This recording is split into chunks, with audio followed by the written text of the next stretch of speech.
Oh, hello, everybody. There's been a few technical difficulties going on today, shall we say.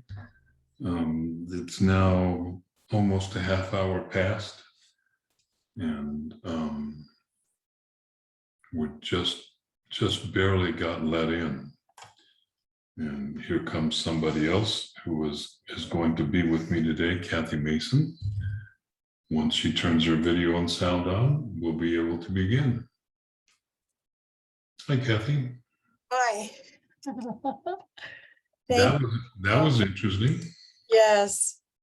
Yes. Well, thank goodness for Karen. That's all I can say. Okay. So, David, welcome. Well, welcome to you too also, Kathy. I don't know if this means we only have a half hour. Yes, probably. Since we're starting half hour late. Yes. We're starting at 2:22. I apologize, everyone. You can still use the room for an hour if you need to. Oh, thank you, Angel. Thank you. Okay, so David, what I'd love to do is I would love to do a proper introduction of you. And then I'll be putting you on speaker view as much as I can. So, okay? Sure, absolutely. Okay. So, hello, everyone. My name is Kathy Mason, and I am very honored to be a participant in classes with David Maria. I think I am on my fourth time through a class called Freedom from the Known, which is truly a remarkable experience for those people that really want to hold more of their soul essence within this physical vessel on earth right now. David and I met a couple years, is it 2 years ago? I think 2 years ago, I heard a interview that he was having with a lady from Ireland, and I heard his voice and I just right away started crying.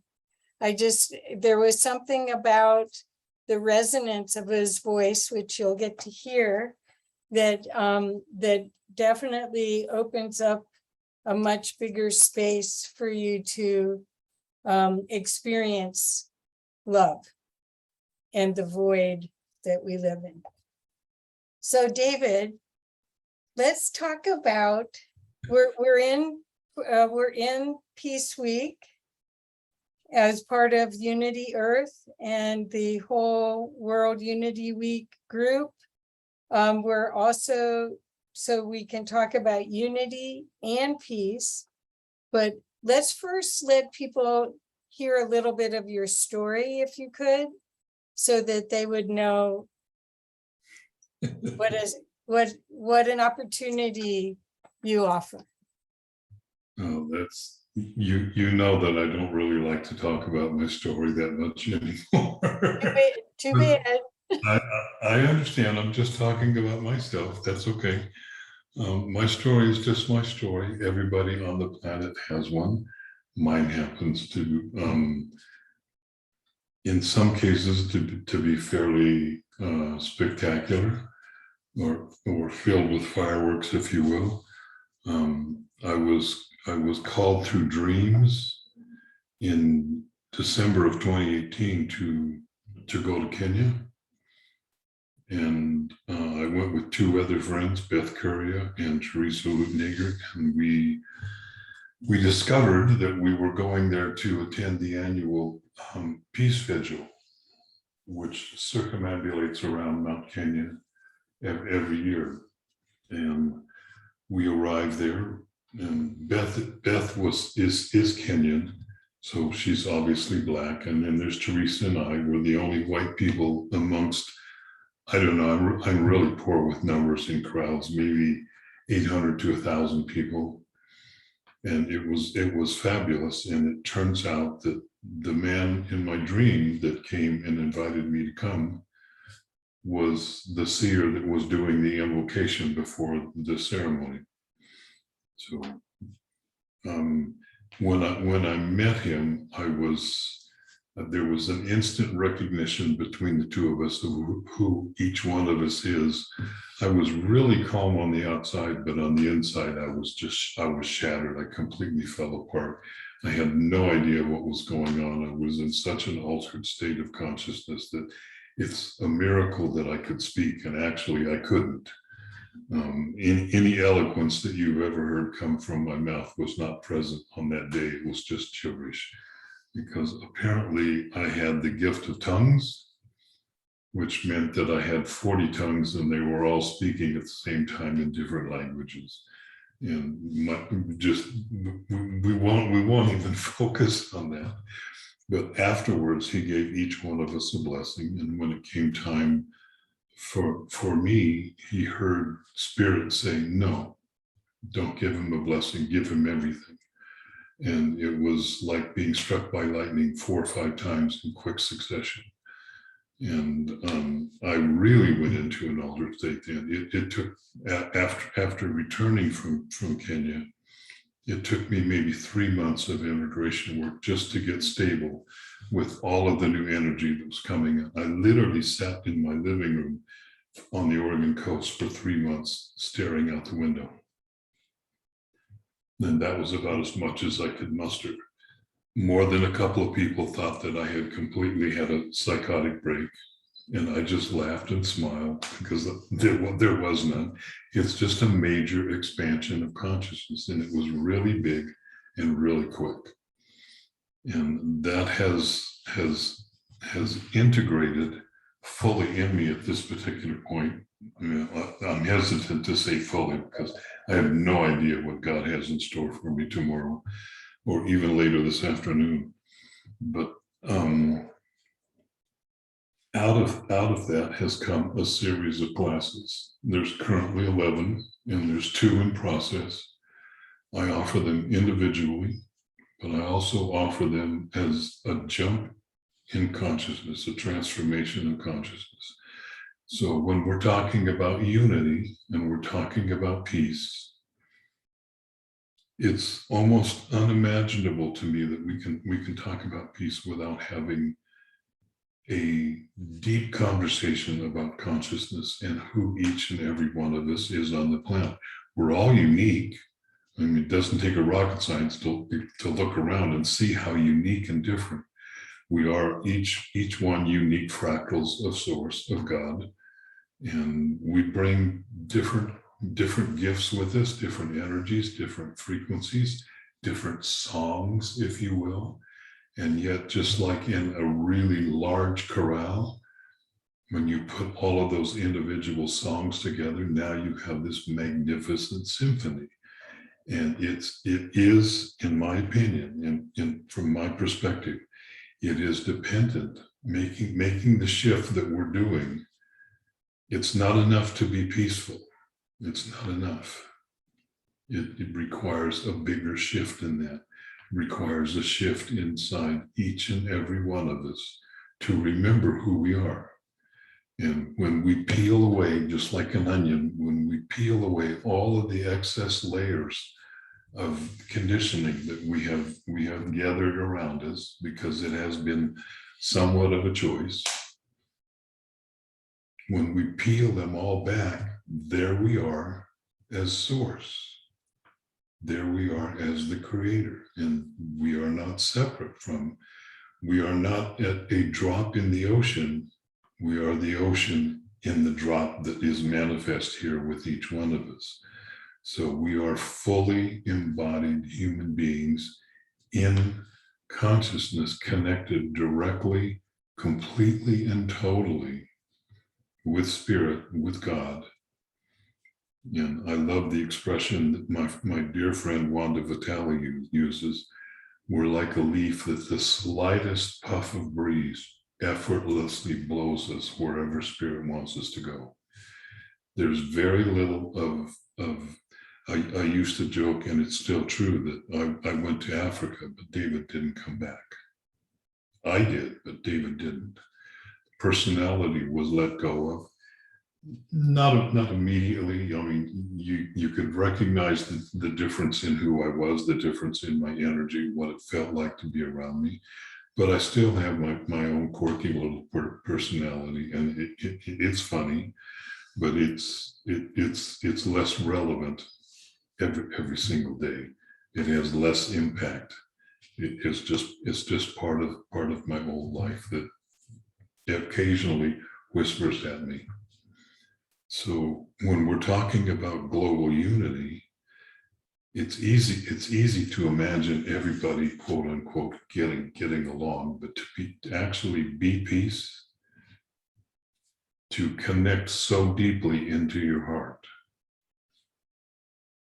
that you literally begin as a person, that you, Kathy, or you, Angel, or whoever is listening to this, that you begin to disappear as a personality. You begin to disappear with all of your conditioning, any distortions that you've encountered in the course of your life, whether they be simple or really big, major, and were traumatic, like PTSD or having gone to a war or something like that. To surrender all of that, and I do mean all of that, every last little piece. And please don't misunderstand me. I'm not saying I'm fully cooked yet. I'm still in the pot. But to surrender so completely that you merge with and become the creator. There is never has there been a single millisecond that anybody on this planet has ever been separate from the creator. It's not possible. It just cannot be. Nonetheless, for most of us, there's so much conditioning wrapped around us as filters, as layers that stop us from being able to see that. But once you shed those layers, you're not just peaceful, you literally become peace. Biblically, you become the peace that pathos understanding, because it is something that the mind simply is incapable of grasping. It can't do it. That's not its job. That's not what we have minds for. Yes, I can still think, although some days it's challenging, but I still am capable of discerning thought. And I'm not a blithering idiot on most days. Some days it's possible, but overall, what happens is that the layers just shed. So you've attended several of the classes, and the class is called Freedom from the Known, because you cannot understand what it is to connect directly to Source with what you've known. You can't get there with what you have already known. So most neuroscientists will tell you that we think something like 90,000 thoughts a day, and the vast percentage of those are thoughts that we thought yesterday and the day before and the day before, because the mind just is not that creative. It works on the foundation of what it knows. And so the course that I offer, and please don't misunderstand me, I'm not here to promote the course. That's just part of what we're talking about. We're here to have a discussion about what it is globally to be peaceful, and what would that look like. So in other words, this is not about me, but it is an example of what the process is that is available to everybody. And there are many brilliant, incredibly brilliant teachers that are on the planet right now, that are leaders, that are elders, that are able to help anybody in terms of what their transformation is. And everybody's going to have a slightly different resonance, a slightly different proclivity, depending upon where you're from. What are you part of an indigenous tribe? Are you part of a national culture? Are you part of a religion? It doesn't really matter. They're all just different doorways that we can walk through. to be able to finally enter into that state of consciousness that's available to all of us. And as you know, that state of consciousness is pure love. So I want to ask a question and give you a break for a second about the idea of trust, because for us to truly embody the love that we are, we have to surrender the ideas, not have to. It's useful to surrender the ideas of what we are not, and then trust that field to inform us. Could you speak about trust a little bit? There comes a time in everybody's life on the journey into consciousness where literally the only option that is available to us is to jump off the edge of a cliff into the vastness of the unknown. And that takes faith, that takes trust. And I love back in the days when Albert Einstein was still here, and after it was announced that the first atomic bomb had been developed, he and the rest of the team were like rock stars. They were scientist rock stars of their day. And a reporter asked Einstein, "What's the most important question to ask?" And Einstein kind of smiled and he said, "Is the universe safe?" Because we have, as a world, you must admit, we have been really focused on distrust, separation, paranoia, fear, and war. And there's that mentality that is projecting itself out into the universe. What happens if the aliens come? They're going to come with bigger, better, more advanced weapons and they're going to wipe us out. No. The universe is very safe and it's easy to trust. Nonetheless, it still takes faith to take that final leap to where you're literally willing to surrender everything. And I do mean everything. There's nothing that will not be asked of us to surrender. It's not an easy concept, I know, because we're very secure in our own self-images and who we are, who we think we are, who we feel we are. But we are so much more than that. That's the littlest, tiniest part of it. Well, the trust is also important if part of this journey is to self-love, because if you don't know how to love yourself, how can you love and receive love in the bigger sense? Is that your truth as well? Or I should have phrased that more as a question than a statement, but It comes across as a question. okay, good. So this becomes really somewhat dicey to speak of, because really and truly there is no out there. There is no other. So when you and I get together and you're having some kind of an image or a picture or a thought form around me, it's not me, it's you. You're seeing yourself. And I'm functioning as a mirror to be able to reflect that back to you. And the more that I've polished my mirror, the clearer that reflection is. That's what I mean when I say I'm not done cooking yet. I still have my stuff. But I'm enthusiastically diligent about jumping in, even when it's difficult. So loving another person is really learning how to love yourself. It's always about learning how to love yourself. And love is boy, that's a tough one, to be able to be with another person and be really, really close. I can without embarrassment say that I've not mastered that in this lifetime. I've tried. I've come close, but I'm still learning the depth of what that really means. And a lot of times it means really clear boundaries for yourself in relation to other people. So we don't let people step over us. We don't let people abuse us. We don't let people do things that are really uncomfortable to us.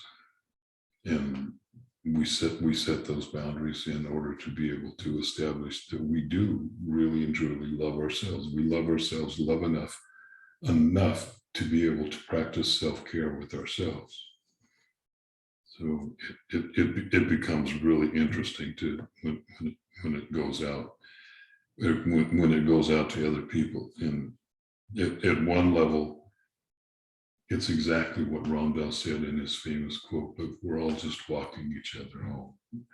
None of us really and truly know everything. Most of us know very little. And it seems like the more we know, the less we really know. And the less we think we don't know, then it just gets, I don't hardly know anything. I know a lot, but at one level, when I'm still in quiet, I really don't know anything. I just wait for information to come. The reason I brought up the idea of self-love is I'm guessing that's a road to peace. That by practicing and experiencing self-love and experiencing others as love and the oneness with others, that's part of the way to peace. It certainly would be the way to being telepathic, because right now, what a mess that would be. So do you see that more and more people are going more into, we're in this time of huge change. There's opportunities to create new systems. It's coming up very soon. There's opportunities to begin anew. I think that's why a lot of us are here right now. Do you see that in any of your work, or could you speak to this time of change? Because hopefully that's the path to peace as well. It should be obvious to everybody that the toxic patriarchy that has run this planet for a long time is collapsing. It no longer has a foundation that it can stand on, that can support it. People won't stand for it anymore. It's highly abusive, and at the same time, it's us that will bring about and are bringing about the change, because we are becoming different in terms of how we are awakening and remembering who we are. So when you truly understand who you are, and that you are a direct fractal of God, and you are totally and completely connected to that source at every moment, so is everybody else. There is nothing on this planet or in all of creation, this universe or beyond, that is not a direct emanation of source. So if you harm somebody, you're really harming yourself. And as the love that you hold for yourself opens your heart bigger and bigger, there's lots of room for everybody else to be able to be in there too. And you can't abide hurting anybody. And that's at any level. It's actually physically painful when we do something stupid like that. And that's the beginning of compassion. That's the beginning of the shift to where we are all present together and we're all working in some direction towards a unified peace with each other. We all know that on the earth there is more than enough resources for everybody to live a wonderful life, free from to have decent housing, plenty of food, clothing, medicine, et cetera, et cetera. It's only the unequal distribution of resources that is currently causing what we know as global poverty. It's also what we look at as ecological destruction on the planet. And it's the misuse of power. It's the difference between being on the earth and living with the earth. When you're on the earth, then whatever is here is here to be able to use whatever way you want. But when you live with the earth, you begin to understand, like the American Native people have said, everything is alive. Everything is alive. The earth is alive. The stones are alive. The trees are alive. And I don't mean, yeah, we all know intellectually they're alive, but they are living beings. They are spirits, just like us. That's why Native people speak of the various kingdoms, the various nations that exist. So all of the life around us is conscious in the same way that we are. It's just slightly different. They're different forms. We don't see rocks get up and run around, but they can't talk to us. Does that answer your question, Karen? Yes, well, No, I tend to roam really well. yes, well, I wanted to go back to the change that we're going through, because I feel that the dissolution of the known is the path to change. The constructs and the programming that our parents and their parents gave them that they thought was a gift and thought served us, that's what their perspective was, actually need to all be, not all, I don't know all of them, but many of them need to be released so that we can get back to a more compassionate, co-creative life. What I was hoping to get from you is how you see this future, that the earth, our whole solar system, is being hit with photonic energy that's upping and transmuting and transforming our DNA and every part of the earth's DNA. And so what I wanted, I was hoping that you could speak to, from what you know, either from the traditions from Mount Kenya or from the trainings and teachings that you've been downloaded with, what this future co-creation or future period that we're going through right now might look like, or any insights that you were given. Well, wouldn't it be wonderful if I knew what it was going to be? You mean you don't? Oh, shucks. I'm right here. We're creating it moment by moment. And it's not just that we're being bombarded with high energy photons. The Earth is, in our solar system, is moving through an aspect of space that's never been in before. And it's filled with highly charged particles. Yes. The latest stats on flying at high altitude in airplanes is that we're being exposed to all kinds of new radiation that we've not encountered before, and that is helping change us. That's helping, quote unquote, mutate us, if you will. I love the expression of homo luminous, which one of my friends has coined, and we're making as big a shift on the planet as moving from Cro-Magnon to Homo sapiens, only it's much, much bigger than that. what is happening on this scale has never happened before. And the entire universe is watching to see how we're going to do this. This is what we're doing is so immense that it's almost inconceivable that it's actually happening, because it's been failed. It's failed on many other tries, but now the energy to do it is supporting us, and it's not just our solar system; it's the entire galaxy.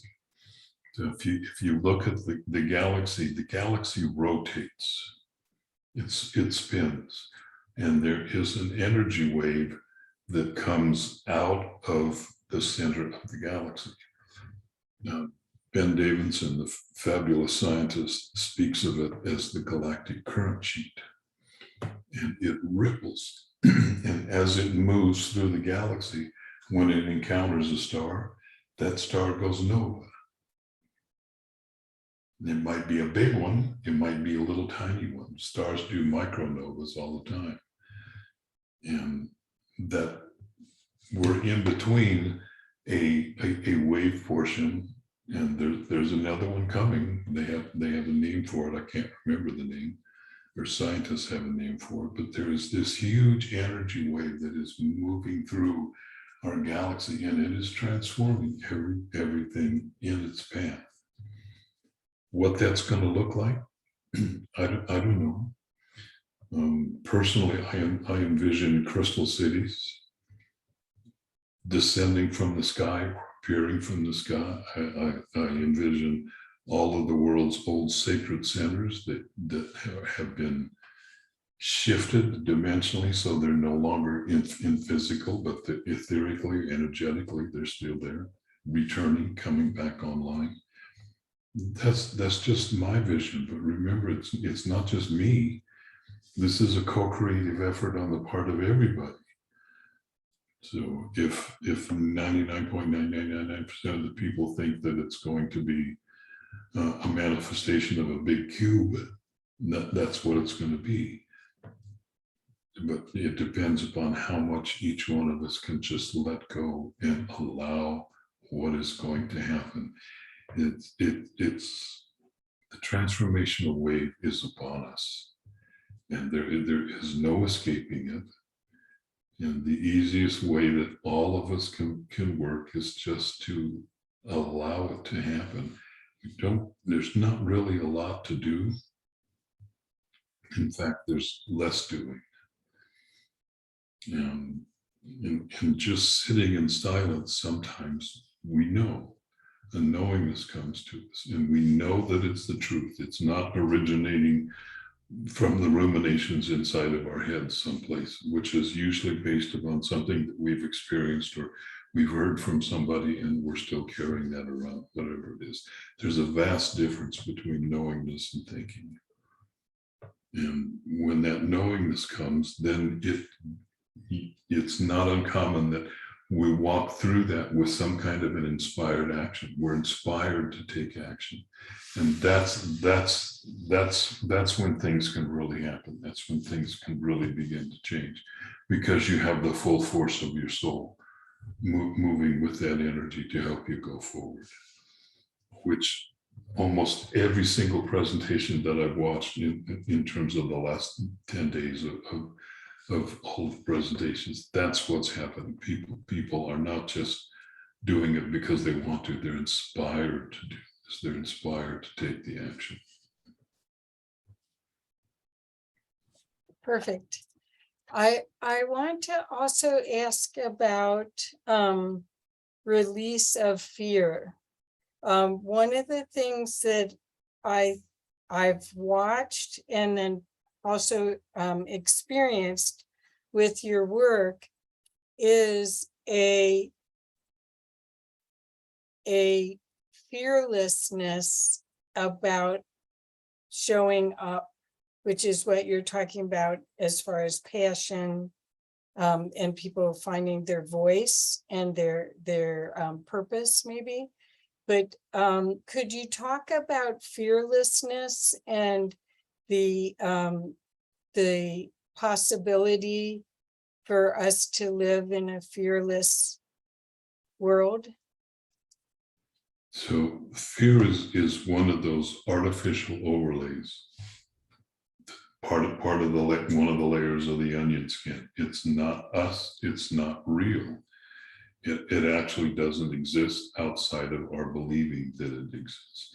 Now there is absolutely real fear. Your life is in danger somehow. You're driving a car and you lose control, and all of a sudden your adrenals kick in and you're just super present in that moment, doing whatever it is to get your car under control. Or you're in danger from a wild animal or something like that, something that threatens your actual beingness, that if you don't take action, you might die. That's real. The rest of it is mostly imaginary. So the moment that we're born, in a very short period of time, it's less than 10 minutes, a child imprints on the combined electrical field, the combined awareness of their parents. And that means that they inherit, in terms of their consciousness, they inherit, because children coming in do not have discernment. They don't have the ability when they're first born to go, well, I don't think I like that. They're a sponge. It just comes in. So we pick up and we inherit, if you will, energetically, the combined sum of all of the fears of our parents, and spreading that out a little bit within a familiar group. Then it could be our ancestral line going back multiple generations, 32 plus, or however far back that you can energetically feel to be able to trace it. So it's, our parents did the same thing with their parents and with their grandparents and great grandparents. So all of that flows through energetically, and we're the recipient of it. And that also has overlay patterns that can come in, not just from our familial groups, but also cultural. It could be national. It could be a cultural group. It could be a religious perspective. You know, most of the time when we join a religion, we find out right away who's saved and who's not, and that's fear. That's always fear-based. That we have to do something about those others.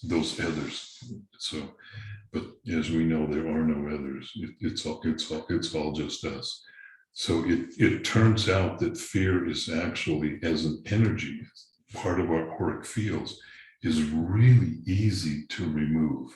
And I realize that most people are not going to think that's really true, but it is really easy to remove when you have some tools to be able to work with it. Because I promise you, it's not real. It's definitely an illusion.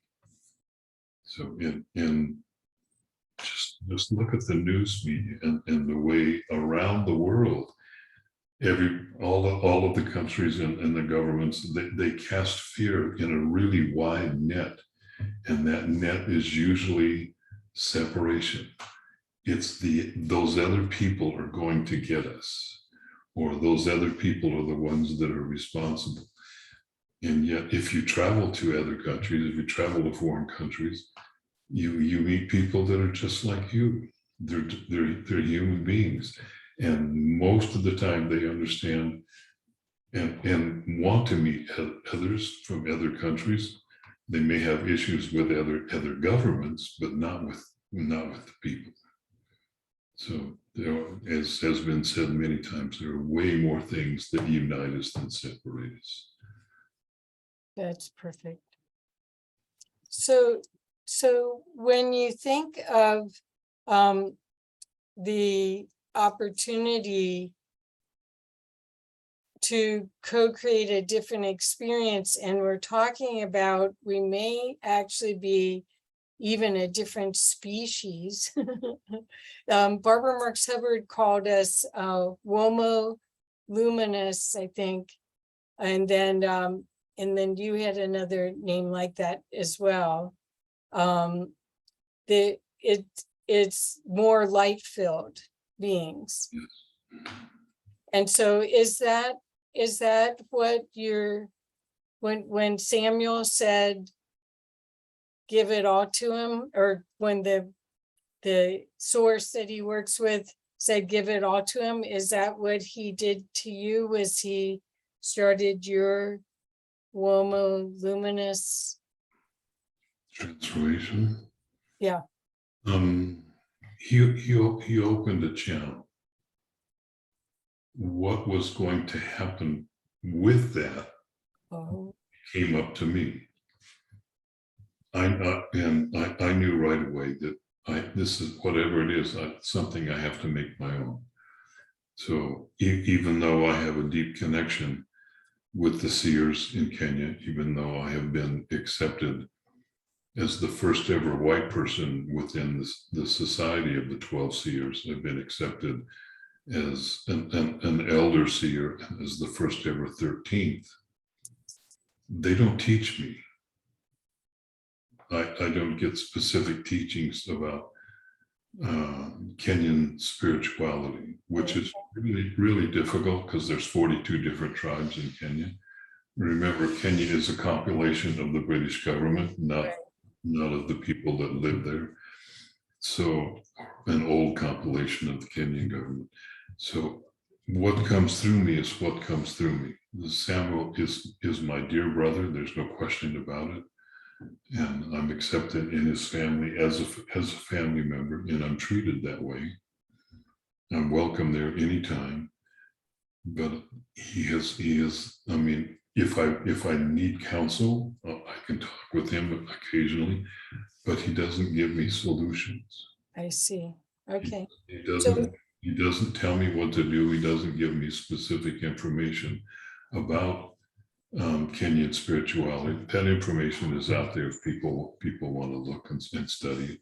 Some of it I agree with, some of it I don't. But whatever it is, I knew right away that this was had to be mine. I had to make it mine, not just become a parrot for someone else. I see. Okay, so next question about Kenyan philosophy, or if there was prophecy.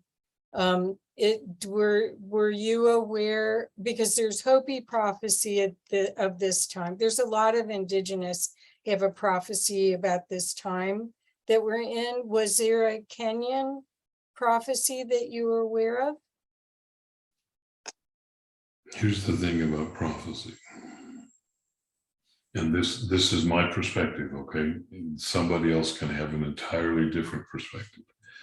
So every single indigenous culture on the planet has a creation story, and every single one of them are true. They're all in different timelines. If every single person on the planet desperately clung to the correctness of their creation story and insisted that this is the only way that it is, there would never be the opportunity for everybody to come together. So the letting go of the creation stories, the letting go of prophecy stories, because they're all true from a specific perspective in a specific timeline. What we're experiencing now is that all of the timelines are collapsing. And they're all coming into this now moment. I wrote about this morning, that what people think of as past lives or future lives or other lives are merely concurrent. And the way that I look at it is that they are parts of our souls that have fractured off into other lives. And as those timelines collapse, we then gather all of those soul fragments back together unto ourselves and merge into the wholeness that we really are and always have been. It's just been fractured off for a while, but it's coming back. And all of that prophecy gets really dicey because it's impacted by what's going on the entire planet. Did we move through that last bit really quickly, or is everybody still digging their heels in and kicking and screaming like a petulant child that I don't want to go. I don't want to do that. So I understand a lot of the world's prophecies. Most of them are really beautiful. Whether they come true is more of a probability than a possibility. They may happen, they may not happen. They may be completely different because it's all dependent upon how are we co-creating at this moment. How is the entire planet moving? Okay, so then our origin stories, Just not that's not to take away any sense of cultural significance or cultural importance to any indigenous tribe or culture around the world. That's not to diminish that in the slightest.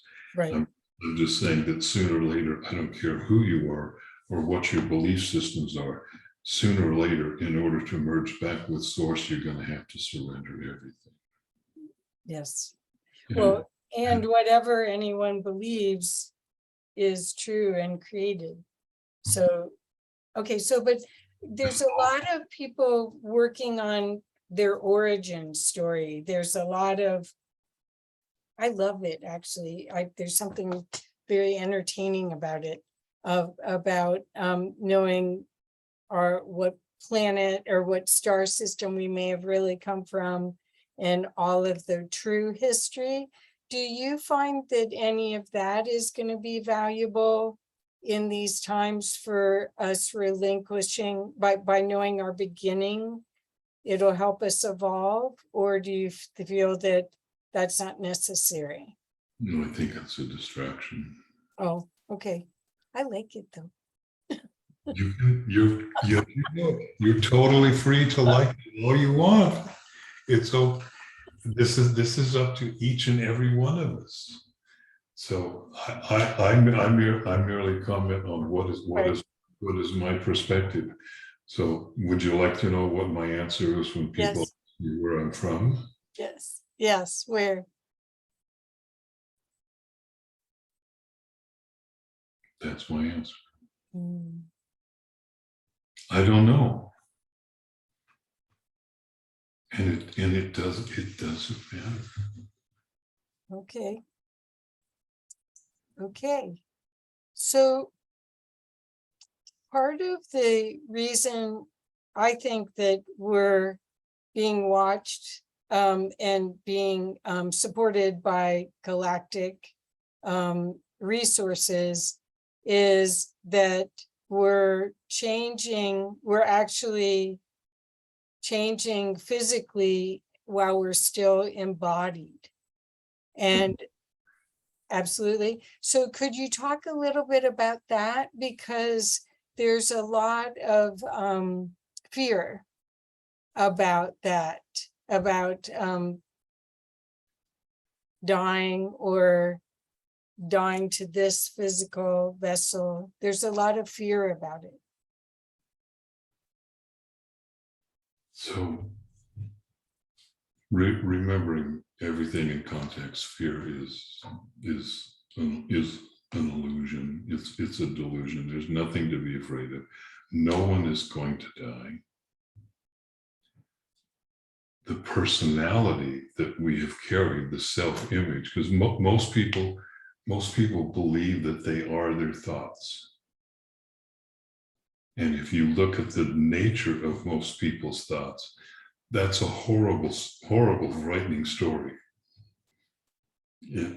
My thoughts included. It's like the brain rattles around and does the same thing over and over and over and over.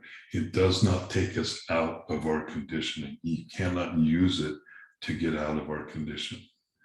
It doesn't work. There are tools that the brain can use that will help us, but it's not the brain that does it. It's your consciousness, which is vastly different than your brain. Your consciousness is as vast and even vaster than this universe, because this universe is just one of many trillions of universes. Creation is vast beyond our even remotest imaginings. And in order to shift out completely, it does require the surrendering of everything that we thought we knew or believed, especially about ourselves. So the most relevant question we can really ask is, who am I? And if you ask that diligently, sitting quietly, watching your breath, just watching yourself breathe in and out over time, that can be enough to be able to begin to remember who you are. You are not this small little body that you live in. You have a body, we all have a body, and we're all working towards embodying this vast, huge consciousness that is God, that we really are, into the body and anchoring it so that it can fully manifest itself here on the earth. That is what the new golden age is, as far as I'm concerned. From the view that I have, that's what's coming. It's not that we're leaving. We're not going to become masters and drop our bodies. That's the old way of doing it. It worked for a long time, but that's not what's happening now. Now it's learning how to actually fully come into the body. And trust me, the irony of me saying that and talking to people about that is not lost on me. It was never safe for me to be in the body. I didn't celebrate a birthday until I was 73, that I was actually in the body. It took that long because it was not safe. I had, as you know, a fairly interesting and tumultuous childhood, let's say.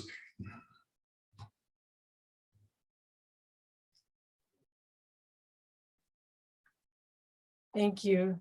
I definitely think there are so many different, I almost want to say stories or myths actually going around that are, if you include the Bible, if you include some of the religious texts, they are not necessarily preparing us in a very easy or graceful way to go into this new version of ourselves. So I wanted to ask, what changes have you seen some of your students have that you could actually share or feel comfortable sharing from doing your classes or your one-on-ones? You don't have to name names, but No, so that people understand the transformative opportunity that you offer.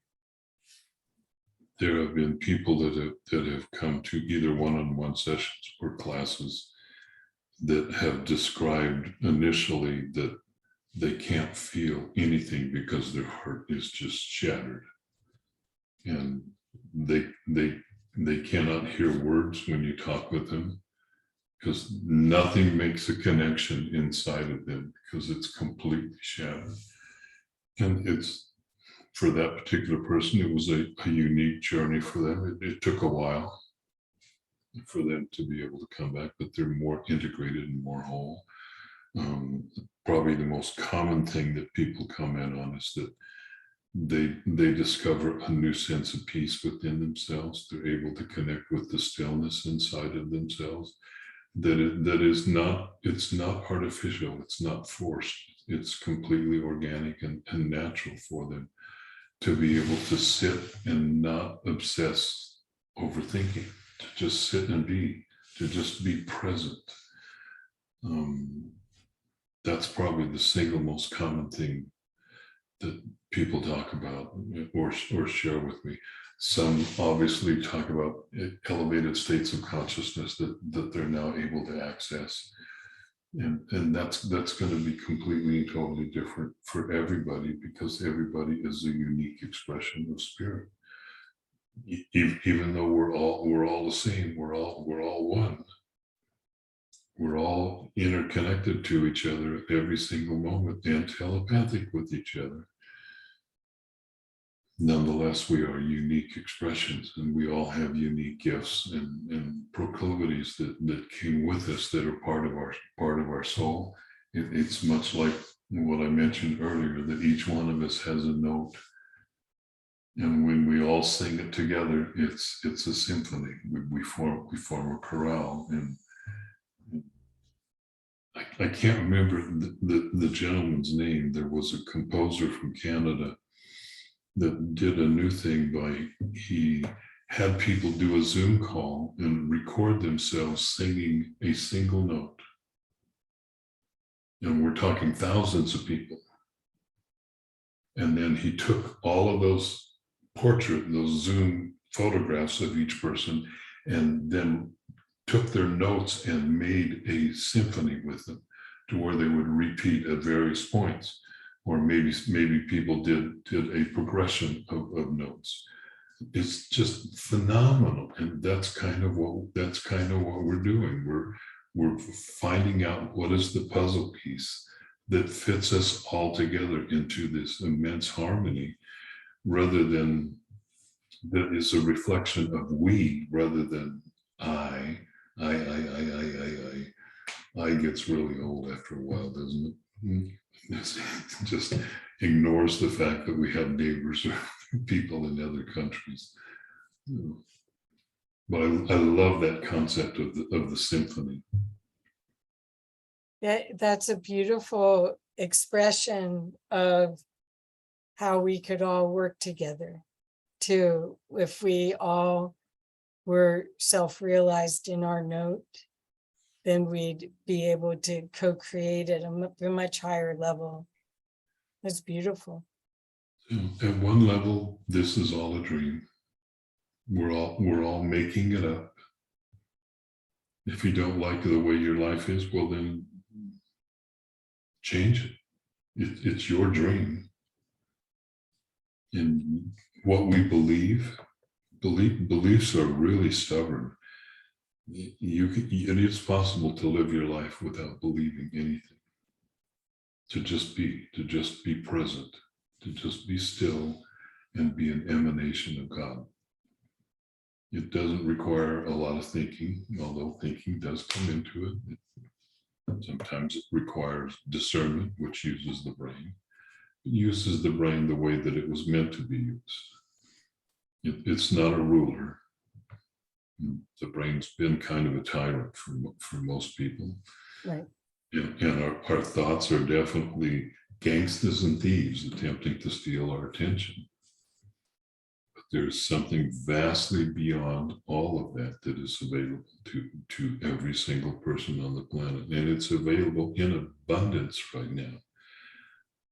I'm pretty positive that there's never been a time that there's been this much energy available to everybody to transform, if they wish. It has to be a choice that everybody makes to undergo that.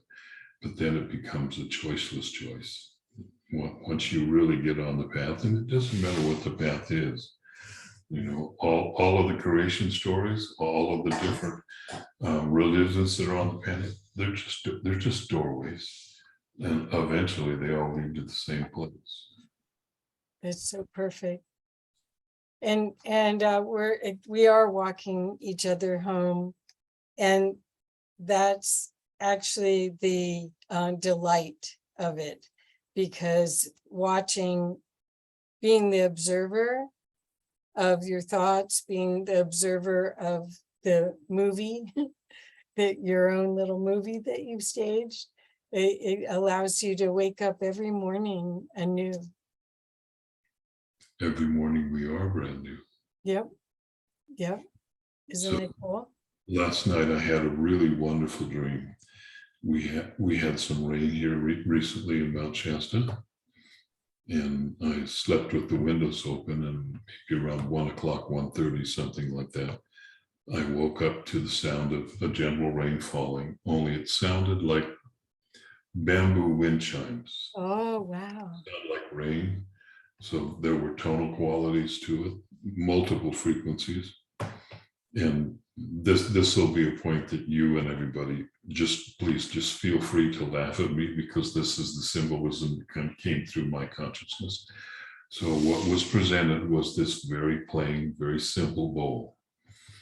And the bowl was filled with warm tater tots.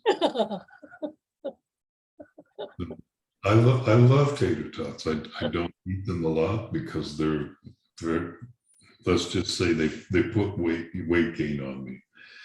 But they're delicious, and I love them a lot. I ate a tater tot, and the moment that I took one out, another one appeared in the bowl. And I did it again, and no matter how many times I took one out, it immediately refilled. This is truly how the universe works. Wow. Infinite abundance.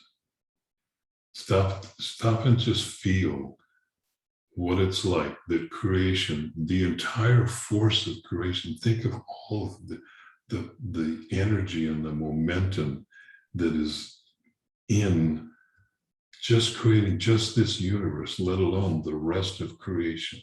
Right. That's us, that force that what is it that Abraham and Esther Hicks say? We are the same force that creates worlds. And there is no difference. And the universe, look at the abundance that it is. Look at just this earth alone. Look at the abundance that it brings forth continuously in order to be with us and help us and support us while we're here. It's infinite. Yes. And that's what my dream was reminding me, that the abundance, it doesn't matter how much you use, there's always more. How perfect. And how perfect that it was through tater tots. Well, Oh, well, David, I think we're at the end of our hour, so I want to make sure that people know how to reach you. So could you give everyone the best ways? I know your website, but could you give them the best ways to connect with you, please? the easiest way to connect with me is through my website initially. Excuse me. And that is simply just www.theedentemplate.com. I'm also on Facebook. I am really busy these days, so I may not get, if you send me an email, I may not reply to it right away. Some of you may or may not know that my last trip to Africa that I contracted the Delta variant of COVID, and it literally kicked me. I died on multiple occasions, more times than I care to remember. And when I returned, instead of going for a month like it was planned, it turned into 6 weeks, because a lot of that was hospital stay. And it took all of my strength. I lost a lot of weight, and all of it was muscle. So it left me with all of the fat. Yay.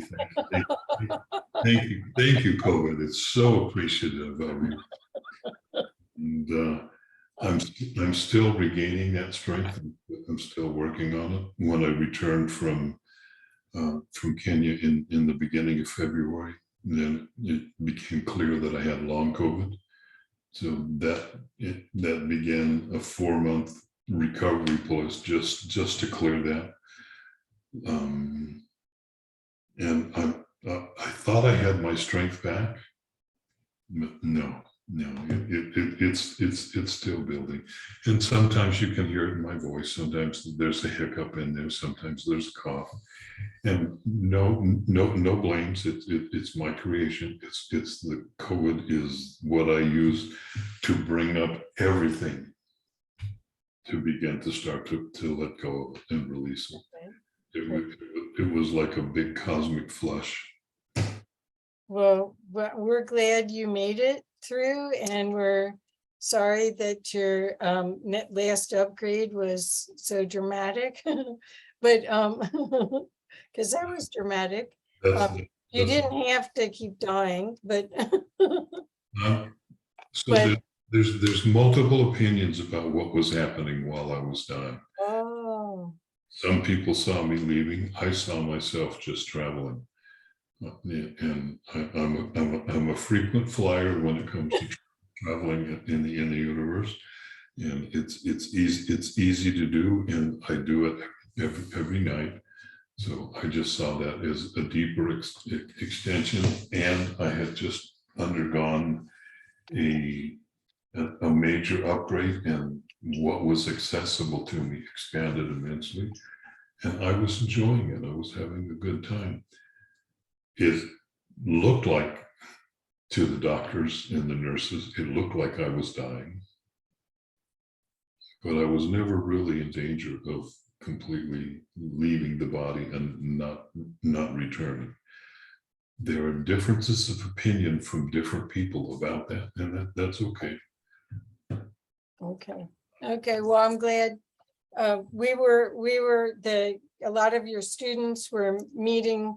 I think I did 5 different Zoom calls where we were sending you energy, a group of us. So David has a loyal following that is benefiting from this work and also helping anchor a lot of this new portals to higher consciousness in the field.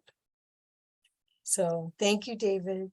Thank you, Kathy. It's been, as always, it's a pleasure. Thank you for being here too, Angel. Yes, Thank you for everybody that is watching.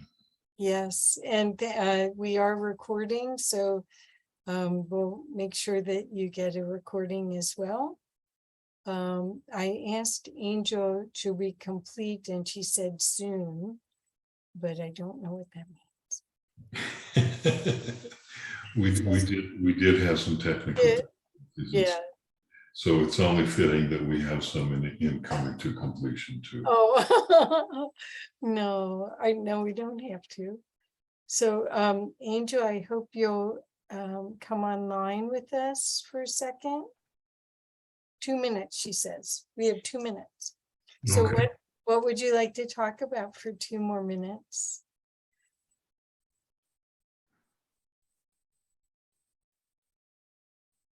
That everybody is much faster. You are much faster than who you think you are. Vaster. Vaster, larger, bigger. Okay. Who you are is eternal. Always has been. It's just a question of how easy is it to let go?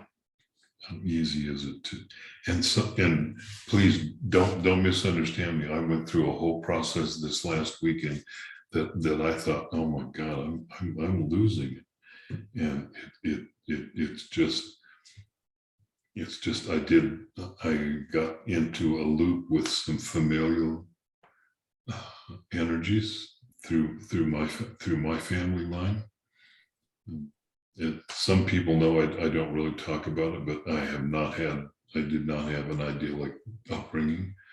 It was not easy. At times it might have looked nice, like the middle class dream of living in America, but that's not the energetic undercurrent that was going on. So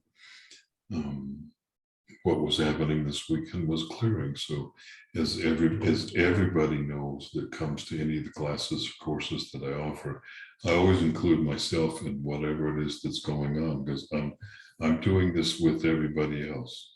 And in order to teach something, in order to share something, and Kathy knows that I don't think of myself as a teacher. I don't like the dynamic of teacher-student. It entails a degree of separation that I don't care for. But Kathy knows that I always include whatever I'm doing, whatever I'm going through with the group. So in order to share something, whatever it is, I have to master it myself. In this particular case, I thought I had already done that work, but we don't grow in a circle. We grow in a spiral. So we're constantly raising the frequency of the core vibration that is in us. And in that, we will come around to another point to where there is still a more, the same energy, just on a more subtle level. And one of those hit me this weekend. It took the entire weekend, and there was also an occurrence of grace that came in to be able to help take care of it. And it was, I'll share that in more detail in the next class with you. Beautiful, beautiful. Just, Well, you know, that your sharing really helps all of us get out of our story and realize that everything's for our highest good, even though we may not understand it. most of the time we don't understand it while it's going on. That's right. That's right. It's only in hindsight that we understand. So just remember that at your core, you are the very essence of the divine, and you are pure love. And it is available to every single one of us at any moment. It's there. Yes. Hallelujah. And what that means to each person, I think, is part of the journey, is allowing yourself to experience it, allowing your heart to crack wide open, allowing you to hold your own light and be that lighthouse in the world. The adventure begins. The adventure begins. It's ongoing. Yep. So once again, David, do you want to share your website so make sure that people know? Yes, it's www.theedentemplate.com. I'm also on Facebook. You can find me through the Eden Template. You can find me just by me, and do a search. I'll be happy to accept you as a friend. That's not a problem. And I look forward to meeting all of you. Yes. And I highly recommend this beautiful work. As I said, I've never taken a class 4 times in a row. I never have my whole life. Can I make a quick comment on that, Kathy? Yes. So I'm still learning. I needed that much work. No, just listening to some people say I've taken the class 4 times could, in somebody's mind, go, well, it can't be very good if you had to take it 4 times. It's amazing. But it is unrealistic of me to think that, and currently the class is 11 weeks. It's unrealistic of me to think that in 11 weeks somebody can completely and totally transform themselves, and that's it. But you do get tools that you can use for your entire life to be able to continue the journey. And it's the sharing of the tools that help you and help all of us, myself included, to be able to walk through whatever is arising. And I always offer the opportunity for everybody to return at a less expensive price than the first time that they came. And it's deeply beneficial to do repeats. And Yes. I haven't really announced this yet, but I'm going to break, because there's now 12 individual classes. 2 of them have not been offered before, and they're still being refined. So what I'm going to do is I'm going to break them out into 4 groups of 3 classes. So for the average person that has a family or has a job that works weekends, getting together 11 weekends in a row on a Saturday morning is difficult, if not close to impossible. So what I'm going to do is I'm going to break it out into 4 groups of 3 weeks each, and just offer them kind of leapfrogging and let anybody take whatever one they want at any point, and make it easier and less expensive. And I'm also in the process, and I'm very remiss on this. And Mark, if you're listening, Mark is recording the classes and converting them to audio that I can just make available to people that you can listen in your own time. I'm remiss on my part getting things to him to finish it, but it is coming. That you won't even have to come to a class if that you don't have the time or if that's not possible for you. I always encourage the classes because you're in the middle of a group field with other people that are doing the same work. And the more people there are, the bigger the field gets. Exactly. The field is quite remarkable. I'm sad when I miss being in class and I have to just listen to the recordings. The field is opening a space to the divine that's palpable for people that are sensitive. They'll recognize it as home. Even if you're not sensitive, people come and they feel it. Oh, good. I was just speaking from a sensitive person perspective. Even if you're not what you consider to be a sensitive, it happens. You experience it in the way that you experience. Some people are feelers, some people see, others are clairaudient and they hear. There's no way of knowing how any one person is going to experience it. But all I'm saying is that there are many new options to be able Oh, to wonderful. Okay. in the classes that are coming. They're not here yet, but they are coming. Well, me claiming that I'm on my fourth series of classes is actually, I thought it was a credibility statement on how much I feel I've benefited, that I would sign up again and again, because I've truly benefited from the clearings and the group dynamic and the opportunity to hold more light. I've benefited in so many ways. And I know that's really true for you, Kathy. Absolutely. You are not the person that you are when you began coming to them. Yeah. That's perceivable to anybody that cares to just look in your direction. Yeah. Yep. Yep. Awesome. I just said someone might. Someone might. Those someone's. Okay. Well, In other words, do I have to go to the next grade or do I have it's like I got an F, so I had to go back and take the class again. No, that's not it. No, this is the big work, actually. It's the big work. So, okay, well, David, I'm not quite sure about Angel. Angel, are you there? do we just leave? I don't know.